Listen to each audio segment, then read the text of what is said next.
Beginilah tokonya. Waduh. Kedai kecil lah. Wih. Asik, oi. Pencipta itu cuma satu. Sisanya semua fotokopi. Nah, iya. Subur banget ya.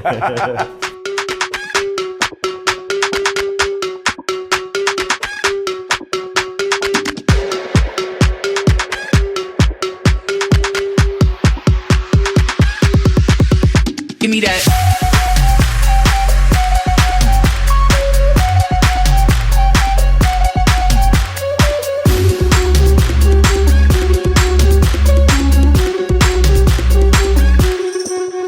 Give me that. Wes, kita di Seni Kanji. Akhirnya gue kesampaian juga ketemu bos gue. Udah ketemu sih sebenarnya, tapi kita mau acara podcast dikit. Oke. Kenapa ada Seni Kanji? Ini barang-barang yang ini sebenarnya collab-collaban atau memang lu produksi dulu, Bro? Yang collab yang ini cuma ini doang, Creative Fox nih. Ini yang kedua tuh. Yang kedua ini Creative Fox. Yang sisanya ini produksian gua reguler. Seni Kanji official merchandise. Oke. Yes. Lu selain ada kaos, poster-posteran, Tote bag. Tote bag. Terus ada kalender. Ini kalendernya, aduh, asik ya. Terus ada juga action figure. Ada yang bikinin action Ini siapa? figure. Lu? Ini bokap. Oh, bokap. Pak Supomo. Wih. Seni Kanji itu ya udah yang dimunculkan sosok Pak Supomo aja. Gua nggak perlu ada muncul. Gua di belakang aja. Ini kalau misalkan bokap gua masih hidup yang ngobrol gini, bokap bukan Ya? gua. Berarti bokap pas away 2021 Juli 25 Juli 2021 tahun kemarin. Yes. Ini cuma ada 20 limited edition. Iya, 20. Nomor 3 nih. Ya, Was, gitu. Tribute, jadi ada tribute di beliau. seniman action figure yang bikinin. Ya. Gitu. Ini ada Iwan Fals. Ya, ini One Jadi Fals. dia commission atau apa tuh, Bro? Commission. Bikin. Ini gambar asli ukuran A1. Karya asli di frame sama dia taruh. Kata-kata itu, real man always have compassion. Itu Ya. dari siapa? Dari dia atau dari lu? Kita ngobrol bareng. Ah. Kita ngobrol Oke. bareng. Akhirnya apa? Oke. Kayak gue tuh selalu ngelihat kayak semua media gitu. Kalau media menggambarkan sosok seseorang yang udah berumur, tapi selalu bilang berkarisma. Nah, berkarisma itu ada sebabnya. Nggak bisa orang yang gagah, ganteng, Tiba-tiba tapi sorry, punya karisma. nggak bisa. Nah, Iwan Fals salah satu sosok yang berhasil menggambarkan itu karena dia punya karya yang bagus, yang bisa diterima semua kalangan, yang turun-temurun dari generasi ke generasi, gitu. Jadi dia mengeluarkan lah karisma itu. Nggak bisa gitu kayak orang yang memang dari perawakan gagah, tapi dia nggak punya something, kita nggak bisa gitu. Nah, kayak gitu-gitulah. Tapi kenapa ada compassion ya? Nah, itu kemarin tuh obrolannya si compassion itu dari si tim manajemennya Bang Iwan. Jadi ini ngasih hadiah ulang tahun buat Om Iwan. Oke. Gitu. Kurang lebihnya gitulah. Oke. Jadi di sini selain ada produk-produk yang merchandise ini, ada juga kerjasama dengan perfume ya?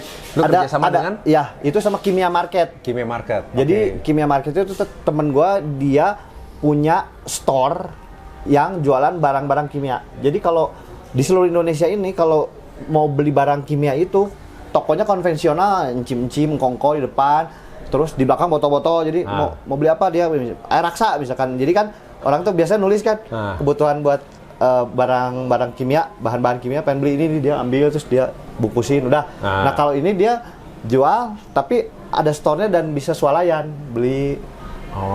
Gitu konsepnya, jadi kayak minimarket. Oke. Ya kayak aromaterapi lah. Dia yang approach lu nih? Iya, dia pengen bikin sesuatu. Pemikirannya maju juga berarti ya? Ya? Memang harus. Pemikiran maju. Kita ketemu, kita ngobrol, bikin something yang bisa relate ke anak-anak muda. Terus dia juga memang pengen eksperimen, bikin sebuah parfum dan memang meracik sendiri bahannya dari nol. Jadi nggak ngikutin standar yang pengen ngejar kayak parfum ini, enggak kayak gitu. Jadi memang ngeracik sendiri, jadi aromanya nggak akan ditemukan similar dengan parfum lain. Bener-bener baru, beda sendiri. Akhirnya kita collab ngeluarin 3 jenis parfum yang Men, women, dan unisex. Oh, oke. Gue beli yang unisex waktu itu. Oh iya? Gimana? Gue liat Tokopedia. Gimana? Oke, gue pakai kok. Serius? Iya. Wah, thank you. Anyway, kita tadi kan ngomongin Iwan Fals. Yes. Terus gue lihat kemarin yang lagi hits-hitsnya Vindes. Oh, silakan diminum, bro. Eternal Plus. Bagus. Alkali water yang bagus. Wow. Nah, bicara... Oke. Gue minum ya. Oke. Minum dong, soalnya masa kita undang tamu nggak boleh Oke, minum. thank you. Harusnya gue yang nyuguhin nih. Enggak lah, lu jagoin gue kan lentiangnya main. Oke. Thank you. Oke, lagi. Di Cincayla. Di Cincayla. Gila terus. Nah, jadi gue tahu Seni Kanji itu salah satu pasti dari artis yang top, Vindes. Oke. Vindes tiba-tiba ngeluarin ya apparels, ya. terus ada packagingnya semua keren. Nah, itu gimana tuh bro mulainya bro? Ya, nah kebetulan Vincent Desta kan suka belanja juga di toko gue yang satu lagi ada namanya Pop Store Indo. Pop Store Indo. Pop Store itu Indo. Pop Store Indo dulu tokonya di sini tapi sekarang udah pindah ke rumah semua, sisanya jualan online. Itu jualan apa? Begini? Bukan, kalau Pop Store Indo barang-barang pre-love. Oh, pre-love. Jadi dari 2014 gue bikin Instagram Pop Store Indo jualan barang pre-love. Tapi gue jualan barang pre-love dari 90-an akhir tuh. Gue dari zaman sekolah gue beli, terus ada orang suka, gue jual, gue beli lagi barang lain, gue pakai orang suka, gue jual gitu. Untuk bertahan hidup, bro. Enak juga ya, gue pengen kayak gitu sih. Gitu, gue jalan sama band keluar, nyari flea market, gue beli barang yang gue suka, gue koleksi. Ada orang yang datang ke rumah, lucu, beli, gue jual gitu. Gue jual beli barang-barang second. Orang titip jual juga. Nah, Pop Store Indo itu Vincent Desta sering belanja. Udah. Terus mereka belum pernah ngeluarin merch, belum pernah ngejual belum ada merchandise ya. produknya. Yang ngelola produknya itu kebetulan teman-teman gue juga. Ada Batman Good Night Electric sama Om Leo. Oh. Nah, Om Leo belum pernah ya. Om Leo kan sama Batman Good Night Electric dan teman-temannya Vincent Desta dari zaman dulu di IKJ. Nah, Om Leo sama Batman temen gue dari zaman dulu lah. Ya di skena musik lah. Terus Batman kontak, gue mau bikin merchandise-nya buat Vindes nih. Dan edisi pertama gue pengen Seni Kanji yang bikin. Bokap lu Yus yang bikin. Oke banget. Gue sambut baik. Tadinya mau bikin 3 artikel. Cuman bokap keburu meninggal, jadi baru 1 yang jadi. Jadi gambar yang sekarang keluar itu adalah beberapa hari sebelum 2 hari sebelum bokap meninggal. Sebelum bokap pass away. Ya. 2 hari sebelum bokap meninggal dan ketika gambar itu jadi terus wah seneng banget, terus ya udah ditunggu 2 lagi. Nanti pas udah beres 3 gambar ini mereka ngeluarin, terus pengen interview bokap, pengen ngobrol tentang Seni Kanji. Tadi maunya begitu. Iya, rencananya gitu. Mau diundang ke studio YouTube-nya Vindes, cuman karena bokap udah nggak ada dan cuma keluar 1, terus gua juga memang padat banget jadwalnya, jadi kita interview by phone. Ada di edisi Vindes yang ngebahas tentang merchandise itu ada interview by phone sama gua. Terus dia kasih tunjukin produknya, bentuknya t-shirt, tote bag, ada korek, ada macam-macam lah. Terus gambar aslinya di frame gold gitu sama sertifikatnya ada di frame, dipajang di studionya Vindes. Kita pindah ke tempat, kenapa? Karena merasakan hallway-nya. Oh iya benar, ya ambience-nya kelihatan ada. Ambience-nya dapet. Hallway kan lorong. Dan teman-teman setiap penonton. Oh iya benar. ada penonton live. Ada penonton live.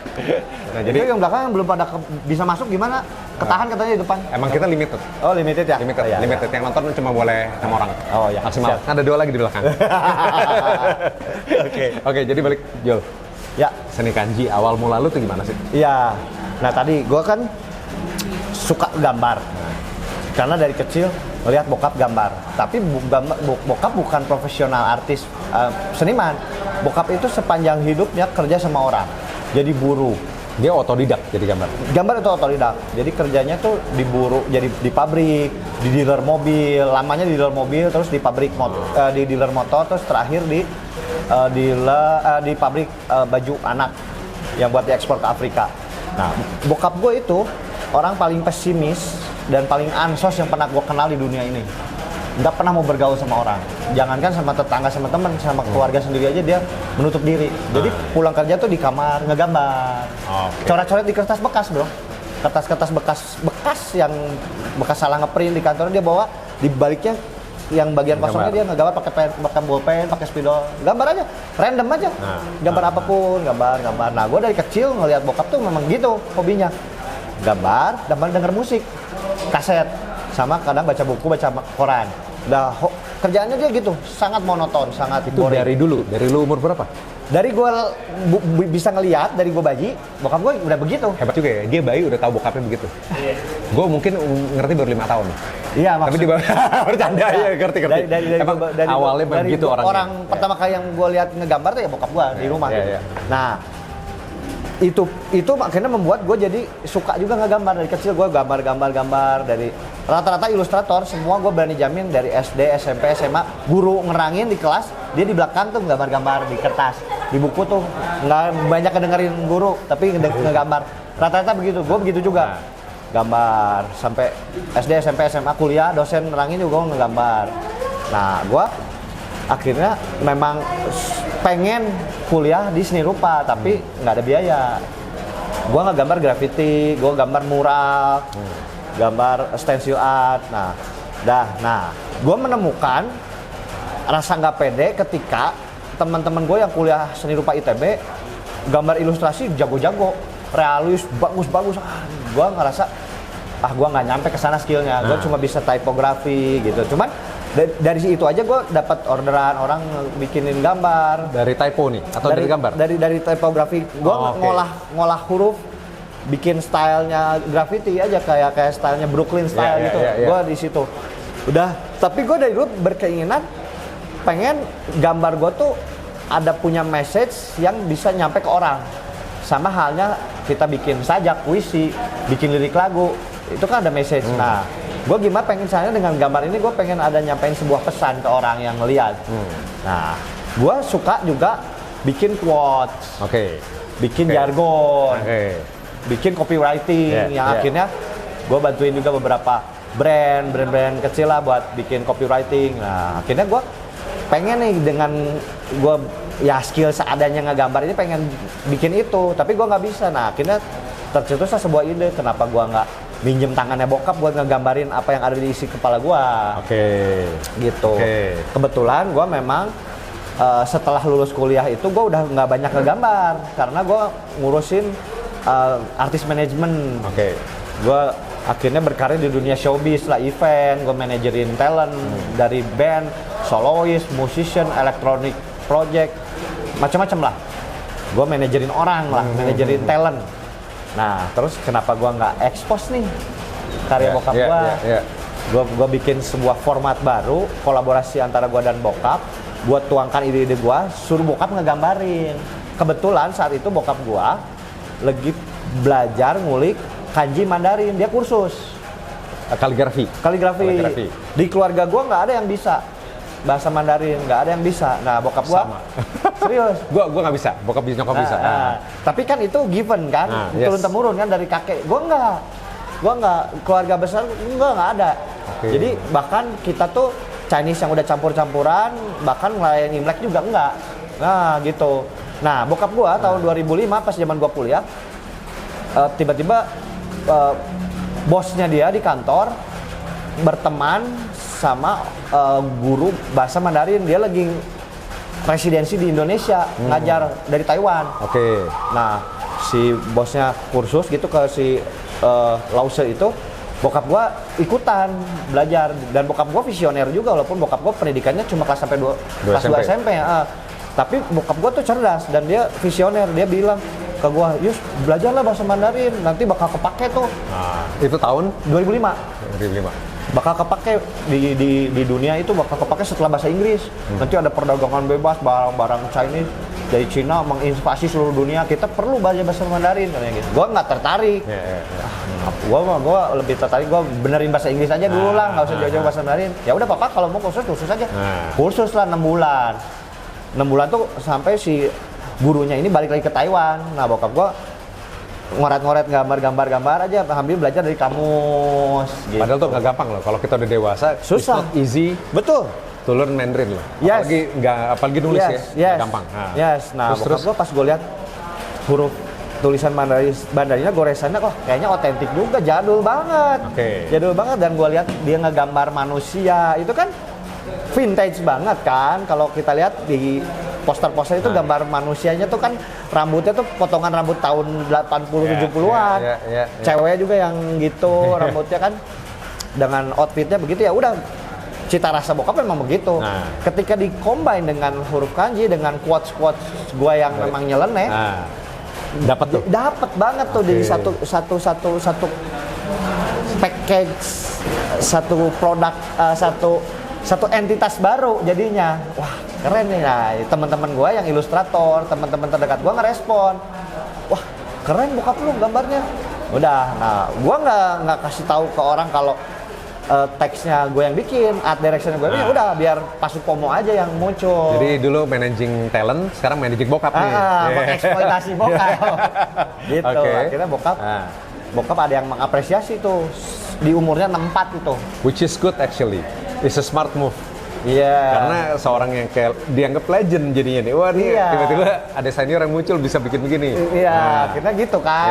Iya. Padahal bokap gua sampai akhir hayatnya pun nggak pernah pede sama gambarnya. Karena dia ngerasa itu cuma coretan-coretan di atas kertas doang.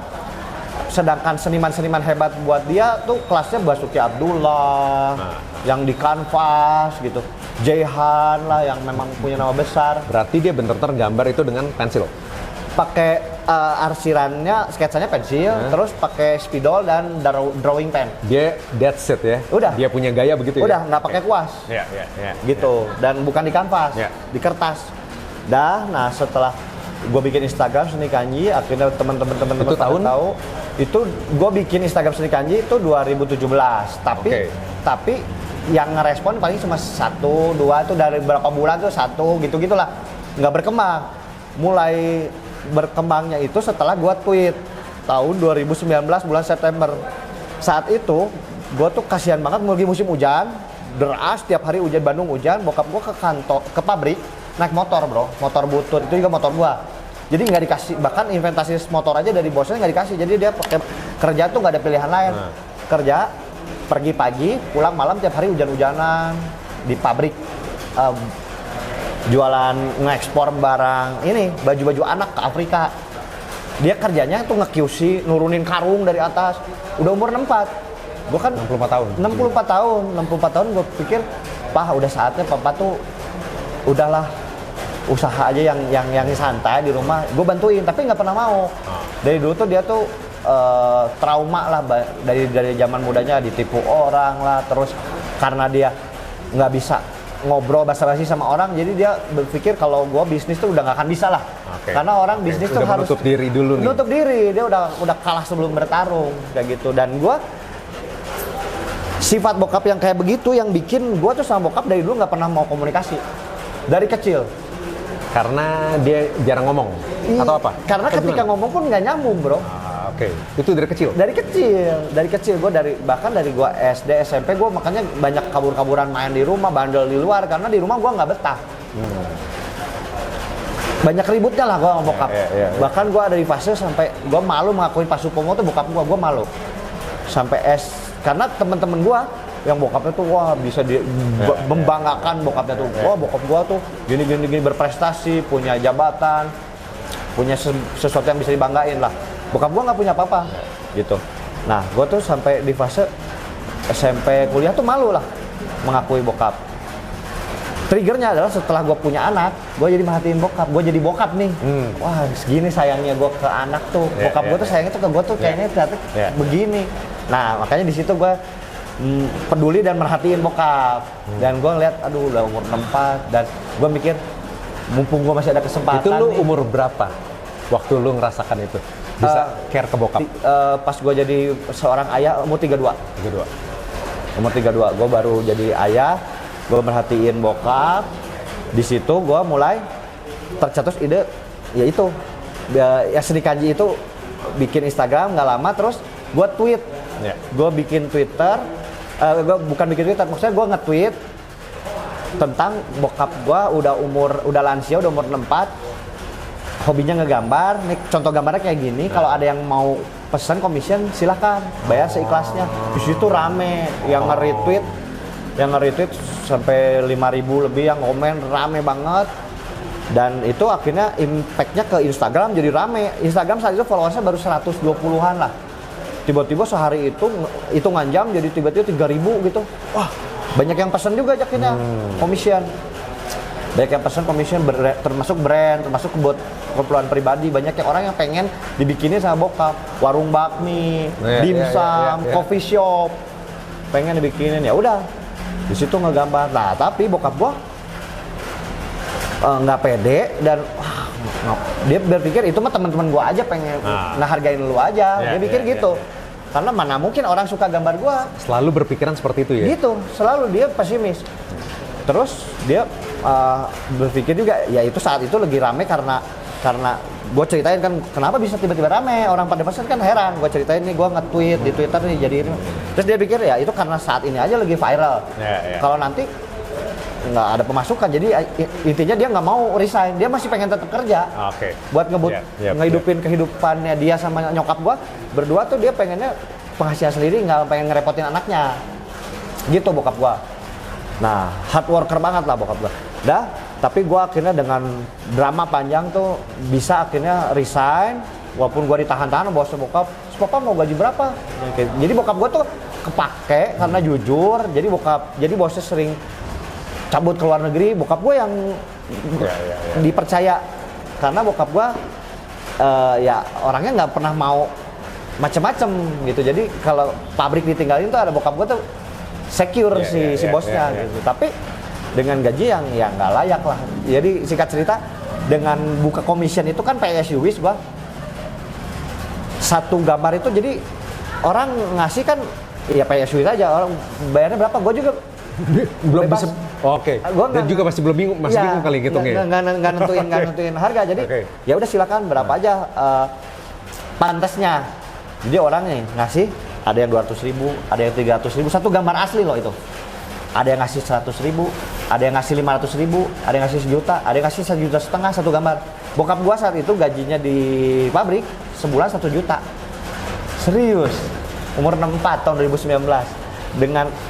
Dengan commission itu satu gambar yang 1,5 juta, gua bilang, "Pah nih, Papa nggak gambar satu gambar 3 jam beres. Lebih gede dari gaji kerja Papa sebulan." Bokap lu kerja gaji 1 juta sebulan segitu lama? Iya, bener. Gila kan? Kayak gitu. Nah, ini gue merinding. Dan dia nggak komplain ya? Nggak komplain. Dia nggak pernah komplain tentang itu. Ya udah, dia nggak ada pilihan lain. Dia pikir ijazah SMP aja nggak punya. Dia masih dipekerjakan, dibayar orang sebulan segitu, ya dia udah bersyukur, udah puji Tuhan. Dia pikirnya gitu. Nah, setelah ngegambar itu, gambar Papa tuh ini orang pada suka nih. Nih orang ngasih 1 juta, orang ngasih 1,5 juta satu gambar. Terus dia, kenapa nggak dari dulu ya? Udahlah, nggak usah selesai. Ya udah di situ akhirnya mau tuh resign. Terus ada juga yang pengen banget digambarin Pak Supomo, nge-DM ke Instagram, anak mahasiswa, pengen banget digambarin. Berapa biayanya? Tapi saya nggak punya uang banyak. Terus ya nggak apa-apa, berapa aja? Terus saya cuma punya 50.000, bisa nggak bro? Gue bilang, boleh Pah, nih ada yang mau gambar nih, biarin 50.000. Bokap gue ngegambarin 50.000 sama yang ngegambarin 1 juta, 1,5 juta, tetap serius dia ngegarapnya. Dengan passion yang sama. Iya, nggak yang 50.000 asal aja, enggak. Udah nggak apa-apa 50.000 gitu, kayak gitu. Udah jalan, sampai akhirnya dibikinin pameran, brand-brand ngajak collab, sampai akhir hayatnya ya, akhirnya si Seni Kanji bisa Exton Salim yang punya Indofood ngorder. Dia sampai dibikin apa? Exton bikin apa? Yang pertama tuh gambarnya dia ada di Instagram. Ada di Instagram, nanti kalau mau di-insert. Exton Salim ngontek gua. Nggak salah nih gua. Nge-DM nih tiba-tiba. Nge-DM, nge-follow Instagram Seni Kanji, nge-follow Instagram pribadi gua. Seorang Exton Salim, dia pengen gambarnya dia. Tapi Exton gua gila hati. Dan dia berkali-kali loh pesen gambar. Terus dia beli produk juga.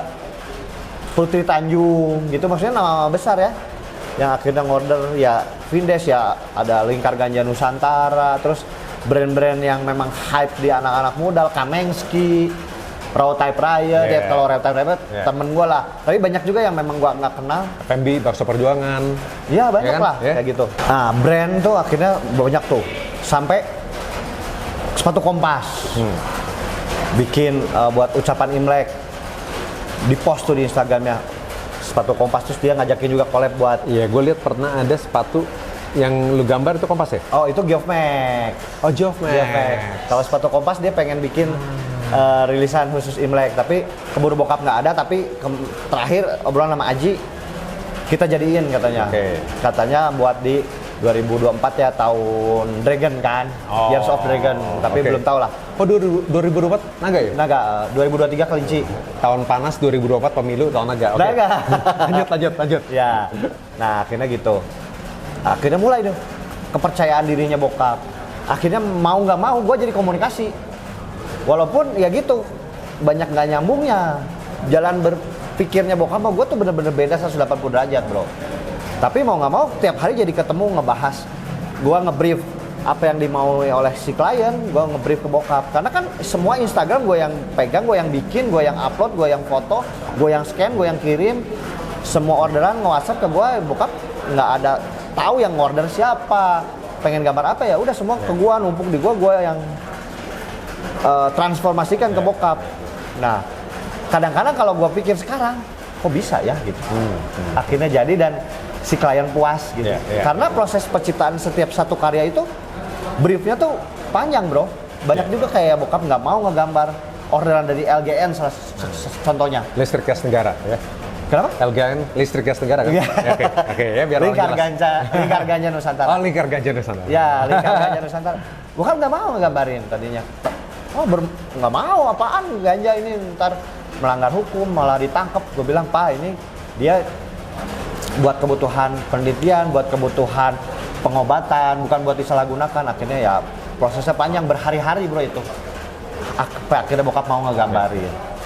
Terus akhirnya banyak banget juga orderan-orderan yang gua brief, tapi posisi gue kan gue ada kerjaan yang gue jalan sama talent keluar, nggak ada di Bandung. Gue keluar kota, gue keluar negeri. Jadi briefnya gue by phone, by text. Tapi ketika jadi gambarnya nggak sesuai apa yang gue pengen. Di situ ngedumel. Kayak gitu jadi banyak. Jadi nah arsip-arsipnya gue simpan di rumah tuh yang hasil nggak jadi. Nggak jadi. Tapi buat gue itu value-nya gede. Terus bokap gue yang kayak ngomel kayak ngabis-ngabisin waktu, ngabis-ngabisin spidol gitu. Yang bener dong briefnya ya. Gue udah nge-brief bener, tapi kan ya karena gap kita umur yang bedanya jauh ya udah kakek-kakek bro. Jadinya beda gitu. Terus ya kayak gitu. Emang orangnya kaku banget lah. Tapi ini menarik nih, bro. Ini dari tadi kita udah cerita sukses ya. 1 juta umur 64 tahun. Kita biaya hidup aja kan berat tuh. Iya. Bro, lu sebagai seorang anak ya, dengan tahu pasti gaji bokap. Gua nggak tahu lu tahu atau enggak. Tapi gimana lu jalanin hidup dari kecil? Ya, nah. Sampai lu kuliah tuh dengan nilai segitu tuh. Nah, ini ya pelajaran yang mungkin orang bisa dapat. How? Teman-teman gua di SMP tahu gua tuh di satu sekolah gua paling miskin lah. Gua sepatu aja 2 tahun 3 tahun nggak ganti, bro. Gua tuh nggak punya pengalaman sama bokap kayak orang lain naik motor dibonceng sama bokap. Teman-teman gue tahu, gue tuh untuk jajan di kantin aja gue nggak mampu, nggak dapat uang jajan. Dari kecil, gue sama adek gue cowok, kita cuma berdua bersaudara. Adek gue cowok, bedanya 4 tahun. Bokap gue selalu ngomong, kamu anak papa cowok jangan kayak papa tuh gagal, selalu ngomong gitu. Dari gua SD SMP diulang-ulang terus, papa tuh gagal jangan kayak papa. Lu sebagai anak tuh nanya gimana tuh? Nah makanya jangan kayak papa, kamu sebelum nikah harus udah punya rumah sendiri. Jangan kayak papa ngontrak rumah aja nggak sanggup, kebayang nggak? Dari gua kecil ngontrak rumah aja nggak sanggup, jadi nebeng ke mertua. Bokap gua tuh tinggalnya tuh sama mertua, jadi rumah di gang itu rumah jadi mangkong gua tuh dari nyokap. Kayak gitu. Terus gue nggak pernah punya pengalaman kalau orang lain tuh teman-teman gue yang liburan keluarga, punya foto keluarga, gue nggak punya. Gue nggak punya di rumah tuh foto keluarga. Kamar sendiri aja gue nggak punya. Gue tidur tuh di belakang lemari gitu, kasur lepek, sampai kaki gue tuh ngelewatin si lemari. Jadi dari ruang tamu tuh kelihatan kalau kita tidur tuh ngelewatin lemari gitu.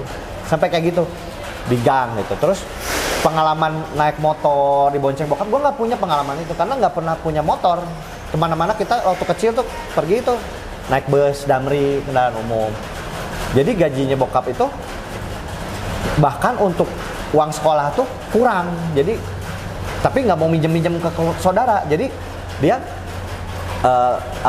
gue bikin surat ke sekolah tuh kayak bayar uang sekolah telat. Terus udah biasa lah gue kayak beras habis, terus Jadi dijatah beras tuh, makan nasi tuh sama adek gua tuh sedikit porsinya, tahu sepotong sewang, beli sosis sepotong ewang, daging ayam sepotong ewang, beneran gua nggak bohong demi Tuhan.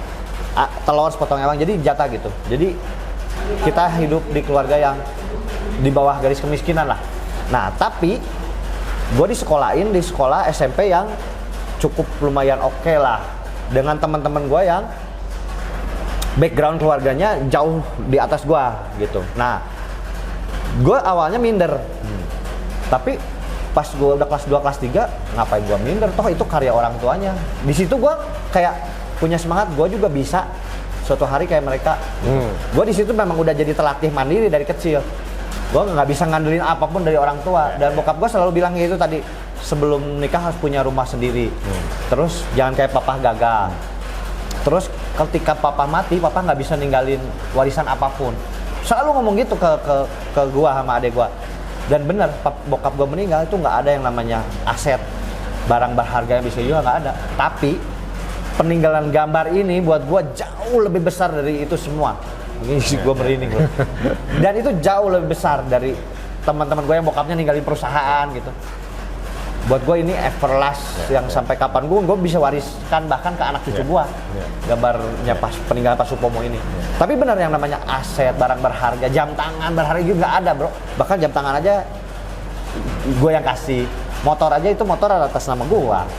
Gitu. Jadi nggak ada. Tabungan juga nggak ada. Ya ada. Kemarin setelah akhirnya rame gambar itu kan itu hitungannya 2019 akhir, terus pandemi lah sampai 2021 pertengahan. Lumayan ada tabungan walaupun nggak gede lah. Dari hasil itu gue bilang, Papa kalau pengen ngapain sok, Papa udah punya duit, hasil Papa sendiri loh ini. Jadi bokap gue beli makanan yang dia dulu tuh pengen cuma ngiler doang gitu. Beli kulkas tuh isinya penuh makannya. Itu ya meninggalnya tuh karena diabetes bro, jadi nggak kekontrol tuh makanan. Wah beli, jadi dulu kayak pengen beli jajan aja juga dia susah gitu. Semiris itu bro.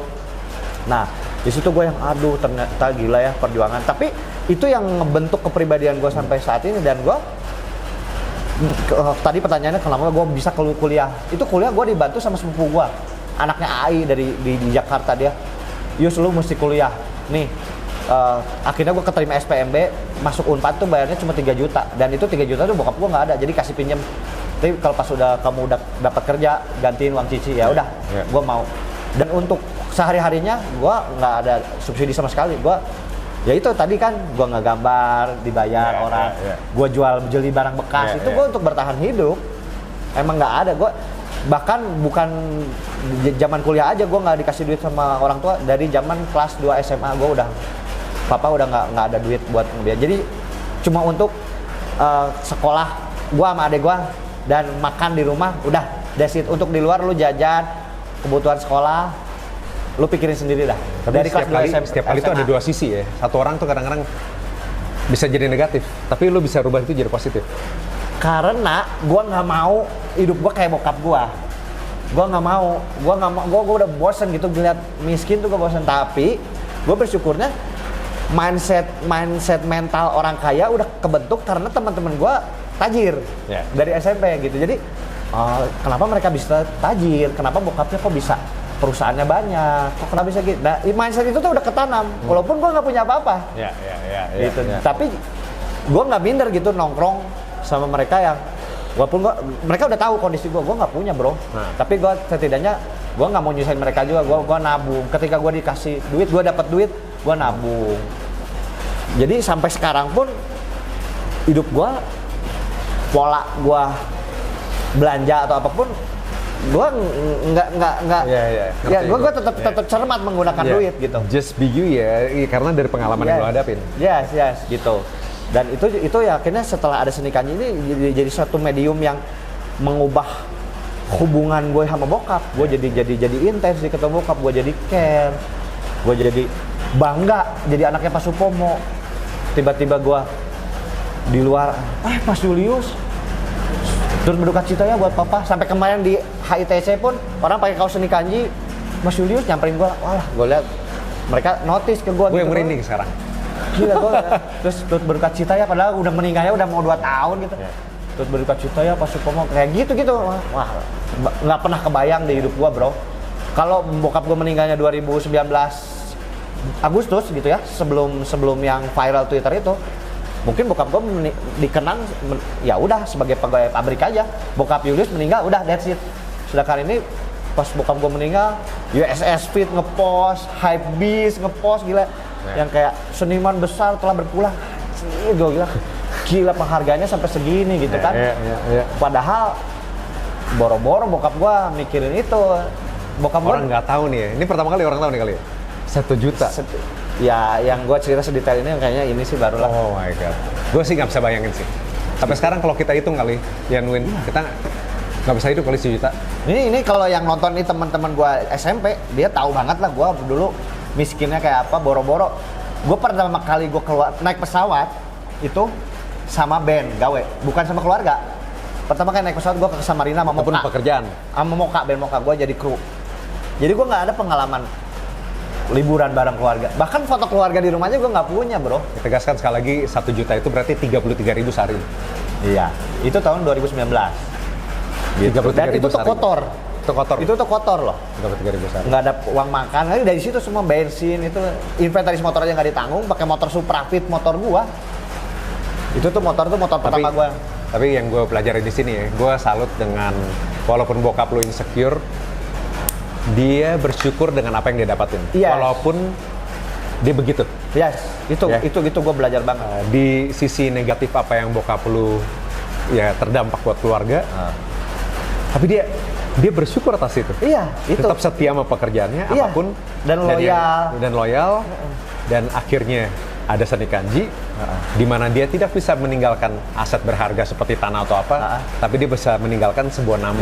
Yes. Nama itu yang lebih jauh lebih besar. Mahal. Kalau gua ambil tuh nama. Iya, betul. Ya istilahnya kan setiap lukisan tuh ada nama Pak Supomo. Iya itu. Itu yang mahal. Iya merinding jadi. Itu gue jalan kaki gue melangkah kemana-mana gitu kayak, ada nama Pak Supomo, ada Pajang, gue yang kayak kena. Gue terima mention orang, ada yang gila Yus, gue udah jalan-jalan jauh-jauh ke Austria, di coffee shop di Austria ada gambar seni kanji. Austria bro, malah kalian Swiss kemarin ada. Kalau Bali ya yang Indonesia udahlah. Ini yang Singapura, Malaysia, Brunei gitu, Filipina, Taiwan. Temen gue ada lagi S2 di Taiwan. Nge-story, Yus gila di Taiwan ada karya Pak Supomo. Kayak gitu-gitu. Sebelum kita closing ya, gue mau tahu nih. Julius kan banyak banget kata-kata nyeleneh, quote-quote nyeleneh. Kopimu dingin. Jangan mengeluh kopimu dingin. Dia pernah hangat. Tapi kau diamkan. Itu kenapa? Lu itu dapat apa atau dari pengalaman? Kalau ada penulis lagu nih, gua nggak nyebut siapa namanya. Itu katanya dari setiap pengalaman hidup dia. Iya. Makanya dapat tuh lagu. Betul. Nah, itu pun yang gua itu pun yang banyak setiap gua melangkah dalam gua beraktivitas dari mulai gua bangun berseliweran tuh banyak kata-kata kayak wah, gue catat di notes. Itu gue lakukan dari dulu. Gue catat di notes. Gue kadang tweet. Gue kadang pasang di status Facebook. Dan kata-kata quotes itu yang relevan sama kehidupan gue lagi di jalan, gue lagi di toilet. Nah, si kata-kata itu ya kalau yang tadi konteksnya jangan mengeluh kopimu dingin, ia pernah hangat tapi kau diamkan. Itu personal banget buat gue. Gue pisah rumah sama istri gitu. Kayak wah, ada saatnya dulu lagi hangat tapi disia-siain, sekarang udah dingin. Percuma nyesal gitu. Kayak gitu-gitu. Kayak salah satu lagi yang langit tak perlu menjelaskan bahwa dirinya tinggi. Gue ketemu orang-orang yang udah levelnya udah wow, tapi tetap down to earth ya, salah satunya Chris.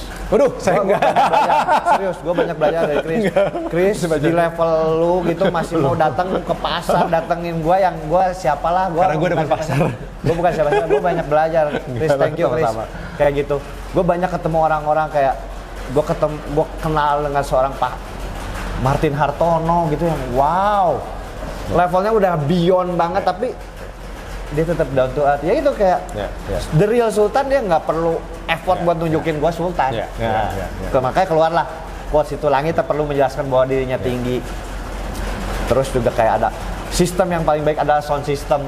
Karena itu kenapa tuh? Nah ini sebelum closing ya, itu kenapa tuh? ini sistem terbaik. Ya, gue banyak kecewa sama sistem pemerintah. Oke. Banyak sistem. Gitu. Sound system itu adalah sistem yang paling benar tuh sound system. Gue sangat menggandrungi musik. Gue koleksi lisan musik kan. Satu lagi deh. Habis lucu yang ini. Satu lagi. Apa lagi? Closingnya di toko. Yang story. Yang story. Kenapa tuh? Ya, emangnya lo nggak lihat story gue semalam? Itu pas gue bikin quotes itu, dalam satu hari gue denger 3 orang dalam 3 lokasi yang berbeda ngomongin gitu. Jadi cewek-cewek lagi ngumpul gitu, lagi makan gitu. Kayak ada satu yang kayak, iya satu kayak ditanya sama temennya gitu. Lu tahu sih ini kemarin gini kan? Lah, emangnya lu nggak lihat story gue semalam? Jadi kayak dia udah cerita. Terus kayak emang gue mesti lihat terus story itu kan. Kayak gitu. Itu sehari 3 kali. Satu di sini di toko, satu lagi di tempat makan gitu sebelah gua. Nah, jadi dapat nih. Kayaknya jadi satu tulisan. Itu kan sesuatu yang memang relevan saat ini kan. Anak-anak sekarang kan untuk mengabarkan sesuatu gua story. Terus kalau lu nanya dia malas jawab. Dia lihat aja story gua udah cerita kok di story semalam di kayak gitu. Last one. Pencipta cuma satu, yang lainnya mengcopy. Itu apa? Yes. Semua di dunia ini kan udah nggak ada yang original sebenarnya, nggak ada yang original. Semua itu kita modifikasi ulang. Ya udah, yang penciptanya udah satu orang, entah dulu kapan, sisanya udah kita memodifikasi ulang, mengcopy, tapi membuat jadi lebih baik. Pencipta memang satu, fotokopi disubur aja. Masuk. Tapi sebelum ya gua rekap ya. Gua rekap dalam atau di sini tanggung deh. Gua rekap aja ya. Gua banyak belajar sih dari Julius. 1 juta seumur hidup loh, kalau gua bilang lo bisa istilahnya seumur hidup bokap lo 1 juta gaji, dia bersyukur selalu. Itu tuh 1 juta tuh kan udah di 2019. Sebelumnya kan di bawah itu, bro. Ya gua nggak bisa bayangin sih. Itu memang Tuhan tuh nggak buta ya. Yang di sini gue mau anggap Tuhan tuh nggak buta. Iya. Itu juga. Ada waktunya di mana lu bisa rekonsiliasi sama bokap lu. Betul. Rekonsiliasi dengan hal yang nggak terpikirkan. Seni. Betul. Yang dia di mana dalam dari dulu dia stres, dia masuk ke dalam rumah, dia masuk ke dalam kamar, dia menggambar. Akhirnya itu menjadi legacy yang ditinggalkan ke lu. Yes. Nggak seperti gue bilang, nggak seperti mau dia tinggalkan lu deposito atau apapun. Betul. Tapi mungkin sekarang gambarnya segini banyak. Ada segini lah. Gue over banget loh, Mbak ya. Ya segini sih banyak banget sih. Lebih dari 300. Dari 300 gambar asli. Yang asli yang masih itu. Dan itu orang ngejar-ngejar pengen punya karya aslinya, sampai sekarang tuh orang pada pengen beli karya aslinya, nggak gue jual. Itu nilainya satu gambar itu ya lumayan lah, gue bisa beli motor baru lah dari satu gambar. Oke, ya udah, jelas ya. Jadi gue mau recap lagi ya. Kalau mau orang pengen punya karya asli kan, ya silakan beli Atrin aja. Karya asli nggak dijual. Once again, bokap Julius Pak Supomo, 64 tahun, karyawan pabrik. Tapi sekarang namanya lebih harum daripada selama dia hidup. Dari siapa? Lebih harum dari selama dia hidup. Oh iya, betul. Waktu dia hidup, iya. Nggak ada yang kenal nama dia. Iya. Tapi waktu dia nggak ada. Bahkan yang muji karyanya juga nggak ada, bro. Bahkan nggak ada yang muji. Berarti you're truly blessed. Thank you, bro. Diberkatin Tuhan berarti. Ya, thank you. Betul. Gua sepakat banget. Nah, tapi semua cerita gue itu tadi cerita singkat. Gue di interview sama Jakarta Post, gue cerita itu by phone tuh sampai 4 jam, bro. Ya. Ini cerita singkat lah. Nah, cuman itu semua itu ada keterkaitan. Semuanya keterkaitan. Kenapa gue bisa akhirnya mengekspos karya bokap gue dan akhirnya direspon orang? Karena gue udah ngebina networking dari kecil. Sama penggiat-penggiat industri kreatif. Gue ya dari SD kelas 6 gue nonton konser itu. Jadi kru band bawain gitar masuk, dia bisa masuk gratis, nggak bisa beli tiket kan. Itu dari kecil main SD, SMP, SMA. Kenapa gue dari kecil main di luar? Karena gue nggak betah di rumah. Jadi semua makanya kayak ada bertautan.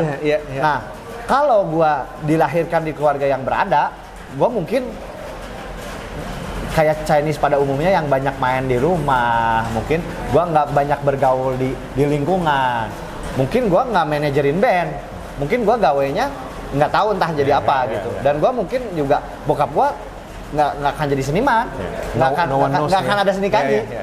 Dan ketika kalaupun gue, dan itu juga ada cerita gue sama bini pisah rumah, dan doain aja, gue nggak tahu endingnya kayak gimana ya.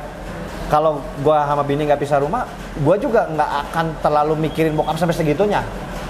Jadi gua yang pas September 2019 itu gua jadi banyak main ke rumah bokap karena gua di rumah jadi sendiri. Anak bini gua cabut ke mertua, gua jadi merhatiin bokap. Gua lihat, aduh bokap gua kasihan banget. Itu tuh karena gua pisah rumah. Kalau kehidupan rumah tangga gua baik-baik aja, mungkin juga nggak ada seni kanji. Jadi semuanya ada hubungannya tuh, ada hubungannya semuanya. Jadi dari kecil bandel kabur-kaburan di rumah, kerasa sekarang gue ternyata udah berinvestasi networking dari sejauh itu, dari 98, 97. Dan gue, rumah tangga gue yang kurang mulus itu akhirnya melahirkan ada seni kanji. Dan hubungan gue jadi baik sama bokap, sampai bokap gue meninggal, gue bisa dibilang gue bangga jadi anaknya Pak Supomo gitu, dan bokap gue dikenang gitu. Ya gitu, semuanya ada hubungannya. Once again, bisa kenal lu. Iya sebenarnya itu dia. Belum tentu gue bisa kenal lu. Once again ya, gue sebelum ini gue closing, jadi gue tahu seni kanji itu dari mana. Gue makan bakmi. Nah, ada anak gue langsung bilang, "Pap, itu lucu banget tulisannya yang kopi itu." Nah, terus gue foto. Karena kita orang kota nih, kita tahu Supomo, gue seni kanji, langsung gue cek kanjinya. Gue langsung ada cincai lah, gue telepon teman baik gue di PAM, ternyata partneran. Jadi makanya kadang-kadang dunia itu punya misteri ya. Yes. Ya, langit mungkin biru, tapi awannya penuh cerita Tuhan. Thank you so much bro, thank you so much, you're blessed. Gue banyak diberkatin dengan gue juga cerita lu. Gue terhormat banget lah, lu datang. Gue bisa nongol di YouTube lo. Aduh, thank you. Mudah-mudahan kita bisa collab. Amin, amin. Thank you ya. Thank you. Lancar semua apa yang dikerjain. Kita masih keliling-keliling abis ini. Oh iya. Pengen lihat. Pengen lihat. Oke. Oke.